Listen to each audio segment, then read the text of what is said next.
नमस्कार, मैं हूं आपके साथ अनुष्का राय और आप देख रहे हैं इंडिया समाचार। अयोध्या छोटी छावनी के पास स्थित दर्शन भवन की परम पूज्य आचार्य डॉक्टर ममता शास्त्री अयोध्या की एकमात्र ऐसी महिला महंत हैं जिनसे सबको प्रेरणा लेनी चाहिए, जो अपने अथक प्रयास से अपने दायित्व का निर्वहन कर रही है। यह उस समय देखने को मिली जब गुरु पूर्णिमा का महापर्व हो और ऐसे में अपने शिष्यों को गुरु मंत्र देने के साथ साथ अध्यात्मक और गुरु शिष्य की परंपरा विस्तार जानकारी दी।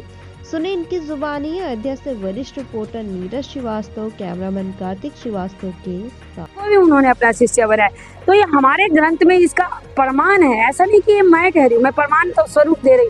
और उनका यह स्लोगन ही था कि जाति पाति पूछे नहीं कोई, हरि को भजे सो हरि कोई। तो हमारा जो ये गुरु शिष्य परंपरा है, ये सनातन धर्म का बहुत बड़ी पीठ है वो है। और रामानंद संप्रदाय जो है सबसे बड़ा संप्रदाय है। तो इसमें गुरु शिष्य, और आज का जहाँ तक बात रही गुरु पूर्णिमा की, तो मैं बताऊं, गुरु के लिए कोई एक दिन नहीं होता। गुरु एक ऐसा माध्यम है जो हमें ठाकुर के श्री चरणों में पहुंचाने का सबसे सरल माध्यम कोई है तो वो है गुरु। गुरु गोविंद दो खरे काके लागू पाओ, गुरु बलिहारी को जो गोविंद दियो बता। तो गोविंद हम ठाकुर को भी तभी जानते हैं जब हमें गुरु बताता है कि ये राम जी हैं, ये ठाकुर जी हैं, ये सीता जी हैं, ये जनक नंदनी हैं, ये किशोरी जी हैं, ये हमारे शंकर भगवान हैं, उनकी क्या उद्भव है। सब हमारे गुरु के द्वारा, गुरु शिष्य परंपराओं के द्वारा हम इन सारी चीज़ों को जानते हैं।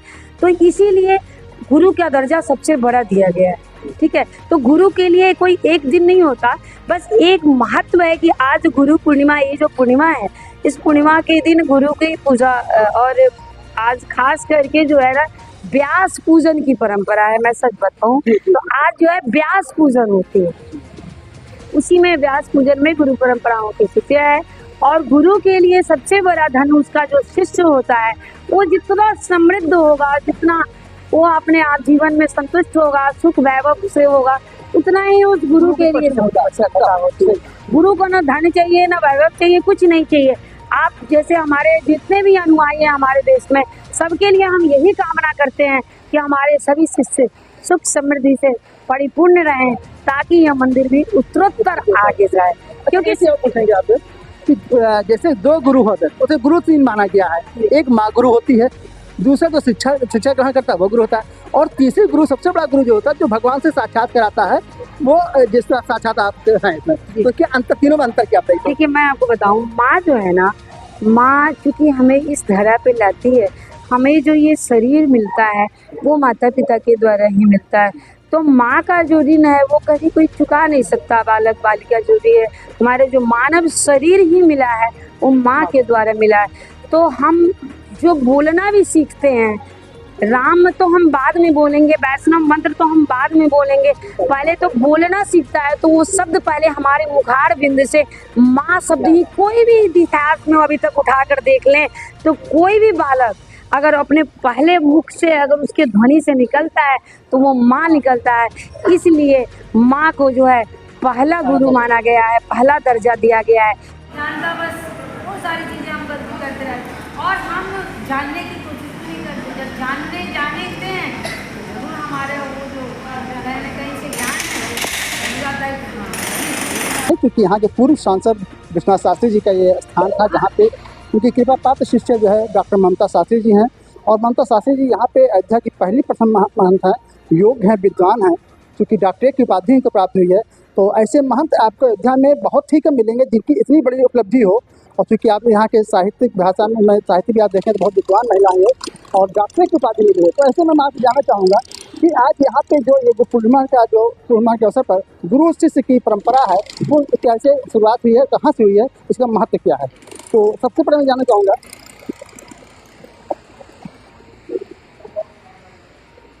तो आपका इंडिया समाचार स्वागत है।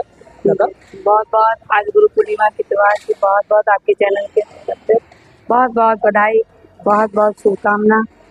अच्छा, ये हम जानना चाहते हैं कि जिस तरह से आज गुरु पूर्णिमा का जो गुरु शिष्य का जो है परंपरा है, ये इसकी शुरुआत कहाँ हुई? क्योंकि आज बड़े विद्वान को नहीं लगता कोई महंत हो जो कि डॉक्टरेट की उपाधि एक आप ही को मिला हुआ है। ऐसा नहीं है, तमाम है, लेकिन हमारे जो सनातन धर्म है वो सबसे बड़ा धर्म है।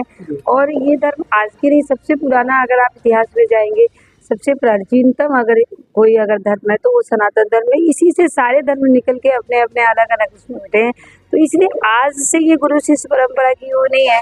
हमारे जो जगत गुरु स्वामी रामानंदाचार्य जी महाराज हैं, जो आप देख सकते हैं इस पीठ की जो है ये प्रधान पीठ है जगत गुरु स्वामी रामानंदाचार्य जी महाराज की।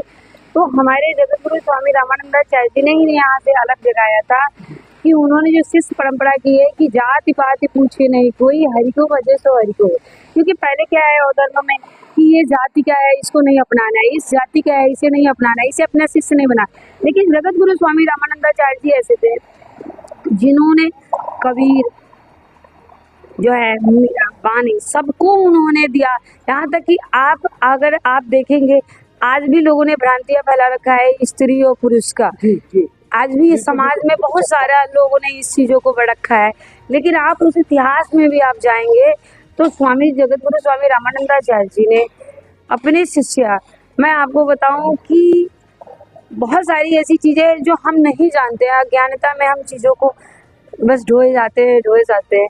लेकिन हमारे जगत गुरु स्वामी रामानंदाचार्य जी ने इस परिपाटी को भी उन्होंने समाप्त किया और उन्होंने अपनी महिला शिष्या पद्मावती तो उनको भी उन्होंने अपने शिष्या बनाया और आगे उस परंपरा को उन्होंने निर्वाह किया। उन्होंने कबीर इसीलिए क्योंकि उसकी पहचान के ठाकुर जी उसको अपना लेते।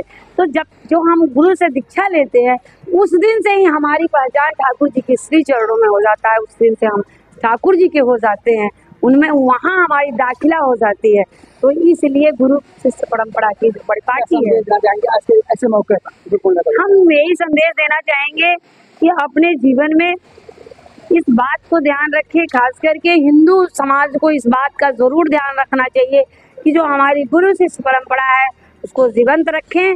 और इस त्योहार को ही नहीं, प्रत्येक दिन जब भी प्रातः काल उठे तो अपने गुरु को जरूर जहाँ भी बैठे हों वहीं से स्मरण करके उनके श्री चरणों में जरूर हाजिरी लगाएं। ये हम लोगों को संदेश देना।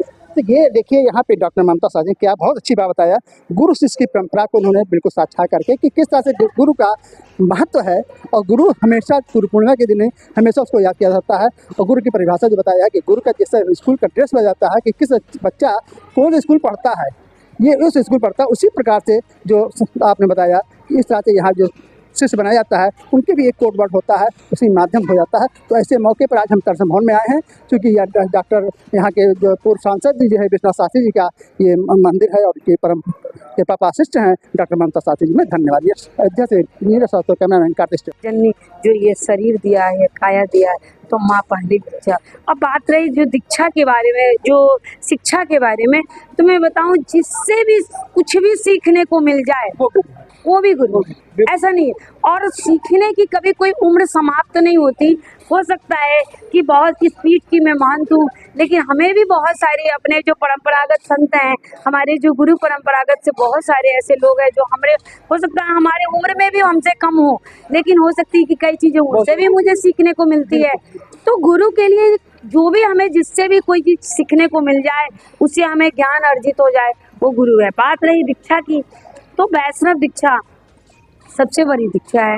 वो हमें ठाकुर जी से जोड़ने का सबसे, जैसे कि मैं पहले भी बताई हूँ कि गुरु का सबसे बड़ा महत्व है कि वो ठाकुर जी से जोड़ता है। जिस तरह से मैं सरल शब्दों में आपको समझाऊं कि जिस तरह से अगर 4 बच्चे को यहाँ इकट्ठा कर दिया जाए और चारों को अगर इकट्ठा करके टीचर को स्वयं खड़ा करा दिया जाए और पूछा जाए कि ये तुम्हारा कौन सा ये बालक है किसी स्कूल का, यहाँ बहुत सारे स्कूल है, विद्यालय हैं, तो वो अपने ही बच्चों को नहीं पहचान सकता। क्यों नहीं पहचान सकता? क्योंकि उसको लगेगा कि पता नहीं कौन मेरा बच्चा है। बहुत सारी संख्याएं हैं बच्चों की, तो क्या है उसकी पहचान क्या है? उसकी ड्रेस कोड है, उसकी आई कार्ड है, उससे पहचाना जाता है ये फला स्कूल के। उसी तरह से हमारे वैष्णव की भी पहचान है।